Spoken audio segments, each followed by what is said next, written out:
কোরআন প্রেমিক এক মেয়ের কাহিনী। একটা মেয়ে ছিল, সে পবিত্র কোরআন পড়তে খুব ভালোবাসতো। সে সময় পেলে কোরআন পাঠ করত। তার ব্যাগে সবসময় ছোট একটা কোরআন থাকতো। গাড়িতে বসেও সে কোরআন পড়তো। তার তেলাওয়াত এত মুগ্ধ ছিল যে যে কোনো পাষাণ ব্যক্তির মনও গলে যেত।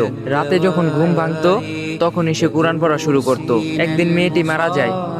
মা তার আদরের মেয়েকে হারিয়ে পাগলের মতো হয়ে যায়। একদিন রাতে মা তার মেয়েকে স্বপ্ন দেখে ঘুম ভেঙে যায়। হঠাৎ তার মা তার মেয়ের রুম থেকে কান্নার আওয়াজ শুনতে পায়। তিনি ভয়ে সেই রুমে যাননি। পরের দিন সকালে তার বাবাকে জানান, কিন্তু সে বিশ্বাস করে না। পরের দিন সকালে তার মা আবারও সেই কান্নার আওয়াজ শুনতে পায়। তারপর তার বাবাকে বলে, বাবাও শুনে ভয় পেয়ে যায়। তারপর সকালে এই ঘটনাটি মসজিদের ইমাম সাহেবকে বলে। তারপর ইমাম সাহেব এই ঘটনাটি যাচাই করার জন্য ওই মেয়ের বাসায় এক রাত থাকে। রাত একটা বাজতে না বাজতেই সবাই সেই কান্নার আওয়াজটা শুনতে পায়। মনে হচ্ছিল অনেকজন মিলে কান্না করতেছিল। তখন ইমাম সাহেবও কেঁদে ফেললেন আর বললেন, এটা ফেরেশতাদের কান্নার আওয়াজ। মেয়েটি প্রতি রাতে এই সময় কোরআন তেলাওয়াত করত, যা শুনতে ফেরেশতারা এখানে আসতো। এখন তারা মেয়েটিকে না দেখতে পেয়ে তারা প্রতি রাতে এই সময় এসে কান্না করে। মহানবী সাল্লাল্লাহু আলাইহি ওয়াসাল্লাম বলেছেন, কোরআন পাঠ দক্ষ ব্যক্তি উচ্চ মর্যাদা সম্মান ফেরেশতাদের সঙ্গী হবে। আল্লাহ আমাদের সবাইকে এইভাবে কোরআন তেলাওয়াত করার তৌফিক দান করুক।